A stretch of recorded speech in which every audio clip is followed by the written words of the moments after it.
Yeah.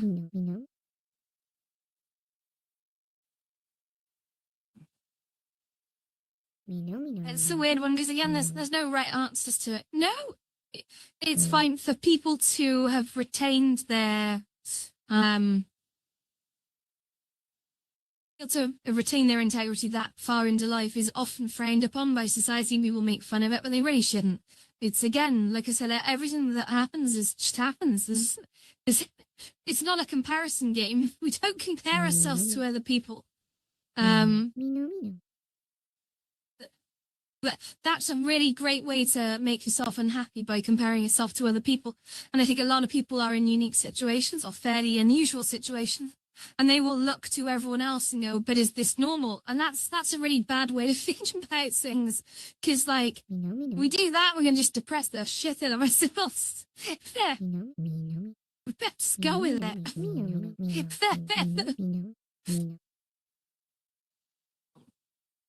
No, absolutely. And that's the other thing. We can't fix anything. We can't control anything. We don't know anything. And even though we think we know everything, we think we can control everything. We think we've got the answer. We don't. We really don't. We've just got what we think are the answers. We think that we're controlling things. We're really not. No, we never will.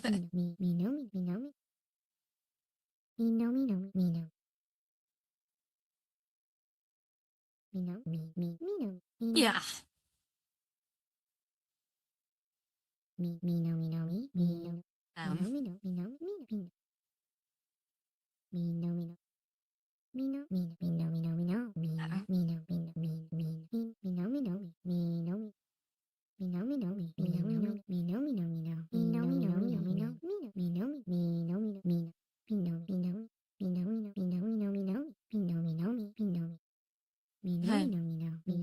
Yeah.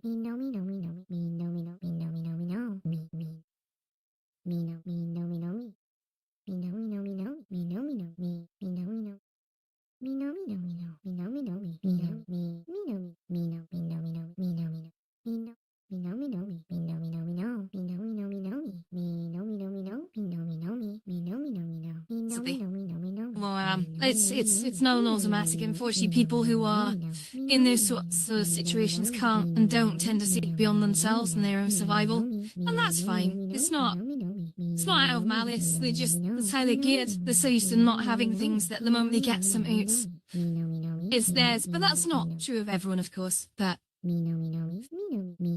ugh.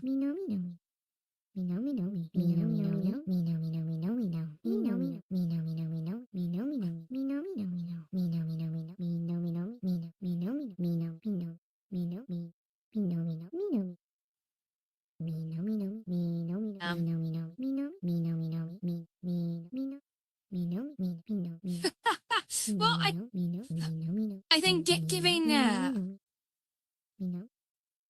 I think giving like a heavily discounted sandwich from the store that they're outside is that's a cool move, right? That like I would never give money now to someone like that because I get it's a tricky one. That money tends to go on. Yeah,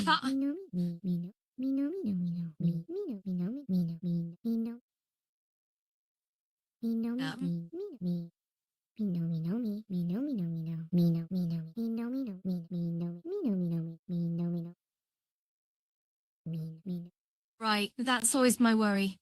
That's always my worry because I see them smoking cigarettes outside the shops, and I'm not joking, but a packet of cigarettes is like 12 quid. That's like about $18, I think, over with you. $18 for 20 cigarettes.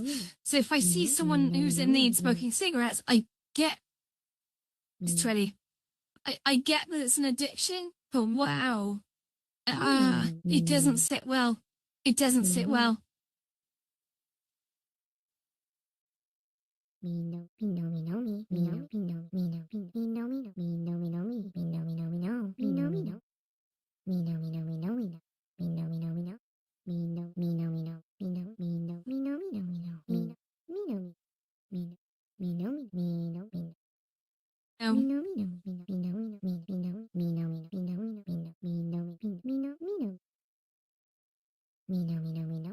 It's one of the most addictive for sure. Yeah, sugar's a bad one. You're absolutely right.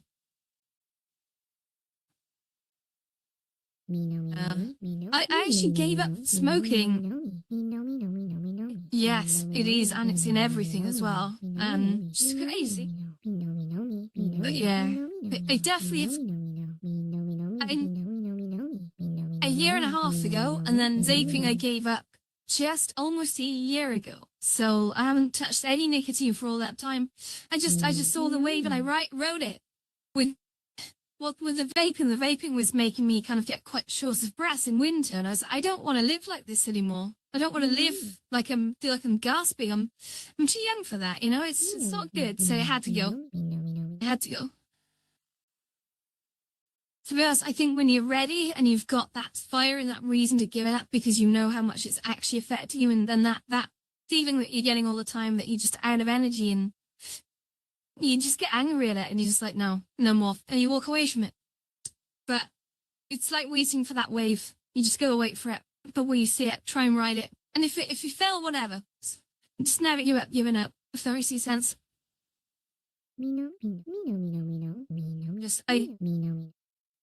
Oh yeah. Very good. Very good. Well then.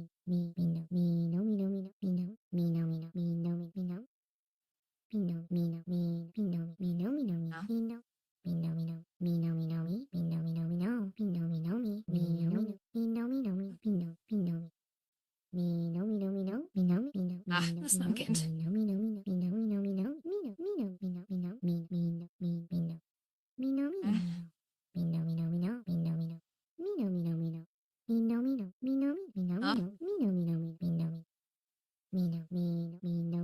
Yeah, that's not good.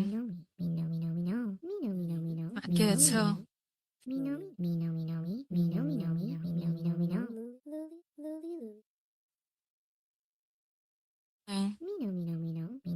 Right, I'm getting an invite for Golden Lion. Would you like to come with me? So we are following each other because I'm going to ask you to join on me. So Yeah, absolutely. You're more than welcome. Just check you are unfollowing you as well. That's good. So we're going to jump across to the Golden Lion. So because that place is usually running a couple instances, and the second instance is always for the kids, we'll go to the first instance. So try and join on me in just a moment, okay? Host.